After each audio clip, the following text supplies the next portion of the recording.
Hey, what's going on? Ryan here with Intersection Records and reviewing the new solo album by Jerry Cantrell called I Want Blood. This album came out almost 2 weeks ago. I'm getting to it. It came out on October 18th. It's his fourth studio album. Obviously, Jerry is famous for being co-lead vocalist and lead guitar player for Alice in Chains. After Lane Staley passed away, William Duvall has taken over lead vocals and again co-lead vocals with Jerry and rebooted Alice in Chains. And I gotta say, if you like Alice in Chains, this is a good record. I'm a big fan. They were my favorite band of the grunge era, if you want to call it that. This is his first album since The Great Brighton that came out in 2021. It's only his fourth studio album. You know, again, Lane Staley was the front man of Alice in Chains. But it just so happens, if you watch the videos and if you've seen them live back in the day, Jerry would double and sing together with Lane on a lot of stuff. Maybe Lane would break away and do some straight fronting, but a lot of it has that dual vocals. This album, I Want Blood, does that kind of a creepy, what is he looking through, a glass window with rain?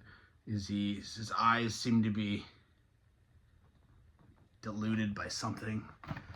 This is good. It's produced by Joe Barresi. I like it. Vilified's the first track. There's lots of special guests on it.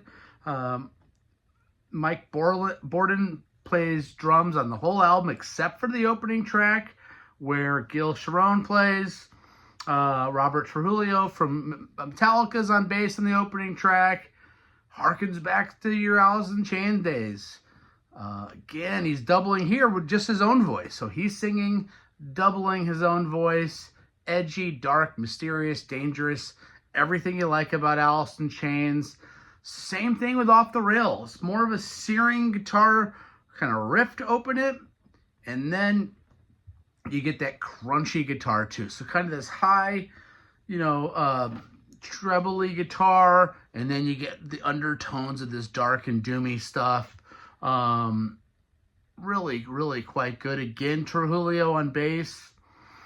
Afterglow's the next song, a little bit more modern. So the first two songs could be on a modern day Alice in Chains album. The next song gives you a little bit more modern, a little bit of late keys, okay, being played. Not too much keys. Not even sure how necessary they are, but they brighten the song up, give it a little bit more modern edge. Fresh. Duff McKagan from Guns N' Roses on bass here. Yeah, it's one of my favorite tracks on the record. Also reminds me of a song I wrote a long time ago, a little bit. Just in hearing it so many times, not that my song was nearly as good as this song. I Want Blood, the title track's next is again Duff McKagan. Again, like I said, all but one song. There's only 9 songs in this record, 46-minute album. It's perfect length to get through on a ride to work, maybe a return trip, finish the album. Mike Borden from Faith No More and Ozzy on drums on this record. He's excellent on it. This album sounds good sonically. The album sounds really good. You got to be in a mood for this type of music. It's a little doomy, but it's really quite satisfying. I Want Blood.